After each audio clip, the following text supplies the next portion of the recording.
Hello everyone, this is Lana with Lana Belana Design and welcome. First, I apologize for not uploading videos in a long time. I just had a lot going on in my personal life that I had to take care of, but I'm here now and let's begin. I am so excited to present this self-healing craft mat by Altenew. This arrived the other day and I just had to share this with you. Now, why is this so exciting? Well, this mat was created specifically for paper crafters in mind. It has this 12 by 12 border here for people that do scrapbooking. And these horizontal and vertical borders for card makers such as myself. I find this to be super helpful when creating videos because it helps me stay in frame and it will also assure that my card is cut straight. Another thing that is so cool about this mat is that it has centimeters on the back for all of you who use metric system.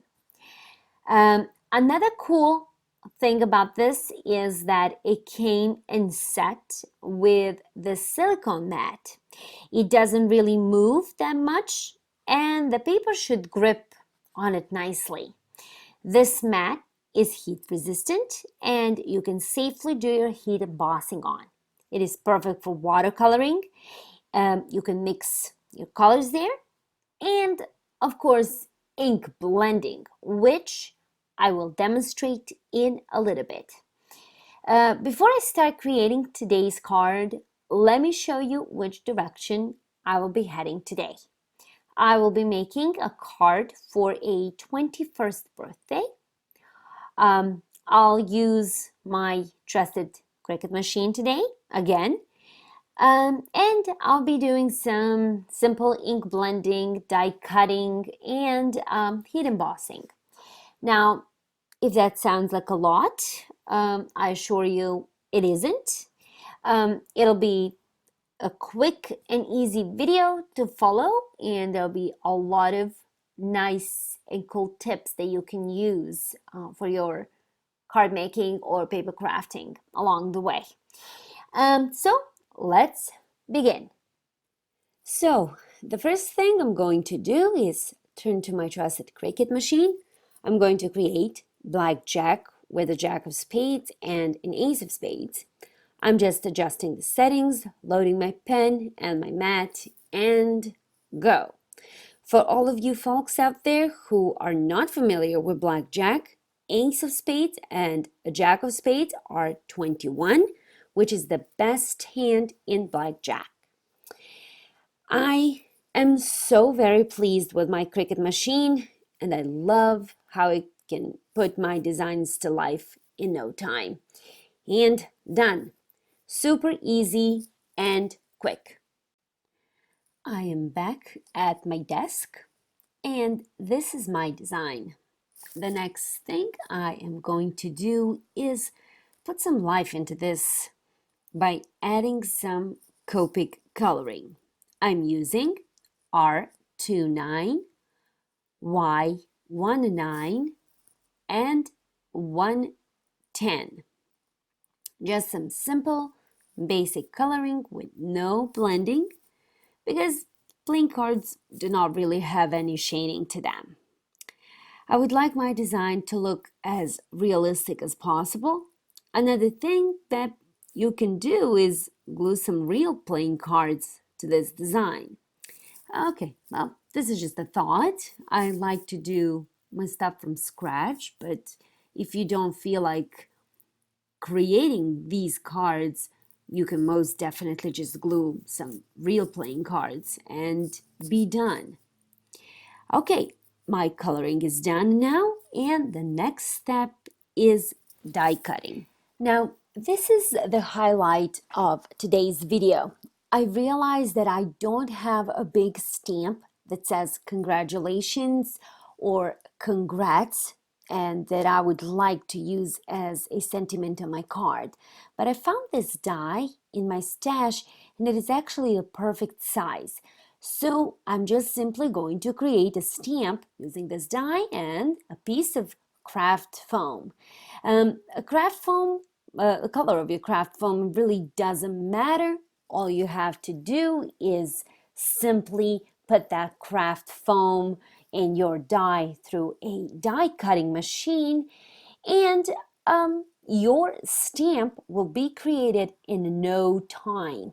Now, this is a very nice and easy way to get more out of your expensive dies and stretch your supplies. So this is how my die cut looks, and now I'm going to use this die cut as a stamp. I'll be doing some heat embossing before I start ink blending.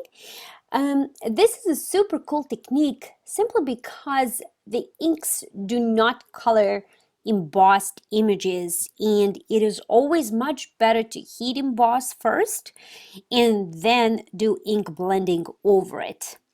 I am just going to arrange my design here first. This will help me decide where I want to put my sentiment.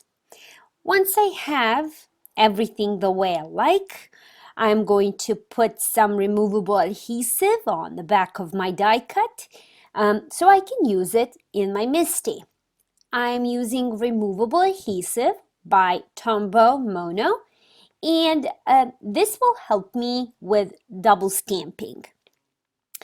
I am generously applying the adhesive onto my die cut, and this will ensure that my die cut will not move or fall out of my stamp positioner. Next, I am just going to close the door of my Misti, and now my die cut is temporarily attached to my stamp positioner. I'm now ready for embossing. First, what I'm going to do is I'm going to turn my heat gun on. This heat gun that I'm using today is by Wagner, and it is a very good heat gun. It gets super hot in just a few seconds and makes heat embossing much easier and faster, which is good because it will not warp the paper as much. Next, I'm going to prepare my paper by generously applying anti-static powder all over it. Honestly, this is nothing but the baby powder. You can just buy some inexpensive baby powder from a dollar store and use a dry brush to apply it. It really isn't anything fancy. I'm going to ink up my die cut with VersaMark ink and stamp my paper. Then pour gold embossing powder over it. The embossing powder that I'm using is by Recollections. I'm going to just flick off the excess and melt. I'm going to repeat this process a couple of more times, and for excess embossing powder here, I'm just using a thin dry brush just to clean up this mess around here so these little specks do not emboss on my paper. Okay, as you can see, my powder is melted and that looks very nice. Next step is ink blending. I will be using Distress Oxide inks for this. The colors I'm using today are Tattered Rose, Candied Apple, and Black Soot. I'm going to create a gradient look from my lightest color to my darkest. And I'm just simply going to apply that ink in just a simple, easy circular motion. And I'm just going to go back and forth between the colors until I'm happy with the way it looks. Once this is done, I'm going to use my dry cloth here and remove that ink off my embossed sentiment. As you can see, this looks very nice and clean, and this cleaning makes this embossed sentiment pop up. Okay, now I'm going to allow this to dry for just a few minutes while I clean up my mess here. I am just going to spray this mat with some stamp cleaner and to see how this mat is going to clean. And honestly, I'm very pleased what I see. This mat just cleans beautifully. I'm loving this mat already. It doesn't stain. It is just absolutely fantastic. Nice job, Elle, to you. Okay, now the next step is assembling this card. For a card base, I'm using a 110-pound white cardstock by Recollections. I cut it to 10 by 7 inches and I scored it at 5 inches. I'm just going to reinforce the fold and my card base is ready. Instead of using foam tape, I find it much more cost-effective to use a piece of craft foam in the back of my card design. I'm going to glue it together with my art glitter glue. Next, I'm going to glue my play cards to the front of my card, and my card is almost done.